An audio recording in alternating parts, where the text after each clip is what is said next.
you know, the idea of the play came from the children's play song. A child's play song. Huh? Yeah.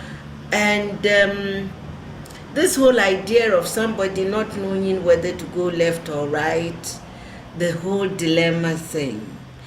I don't know why, and I can't explain it, but when I just one evening got first I remembered the song from when I was growing up in Takoradi, and then immediately, just thinking of the song, and then in the next moment I knew I was going to do something with the song, and in the third moment I knew it was going to be a play. It just happened, like an incredible sequence. A sort of inspirational moment, I Yes. suppose. It does happen. It was an inspirational moment. And then, once I decided I was going to write a play based on this song, I was wondering, what kind of a play? And again, it didn't take me too long to decide that it was going to be situated within a marriage, and that the couple would have to come from different backgrounds. The idea of making it, in fact, the first idea was to make them a biracial, a Ghanaian boy marrying a white girl. I dismissed it immediately. That idea did not last 2 minutes in my head. He's got this little trace of it left where he announces he's married an American, and they all think it's a white girl. Yeah. Because it's so, for me anyway, even then, and I've become, of course, more convinced with time, that is so easy. What I mean, yeah. Black boy, white girl, black girl, white boy. I'm sorry, but it wasn't challenging enough. It didn't seem to me to be challenging enough. So I didn't even stop there at all. And then of course, I had thought of two Ghanaians from different backgrounds. Like linguistic backgrounds. And that could have been interesting. But somehow at the time, I wasn't keen. What seemed to me really worth exploring was the relationship between an African and somebody from the diaspora. Yeah. Well, and that's the way you get the slavery into the piece, which after all is do I go to Caicos, do I go to, is actually your side of the point. Yes. And it's interesting, both your plays are about slavery.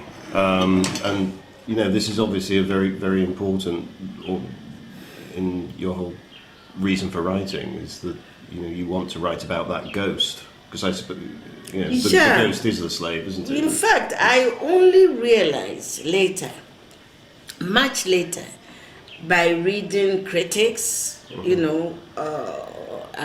these post-colonial critics, yes, African and non-African alike, who pointed out that in actual fact, I am, one African writer who had,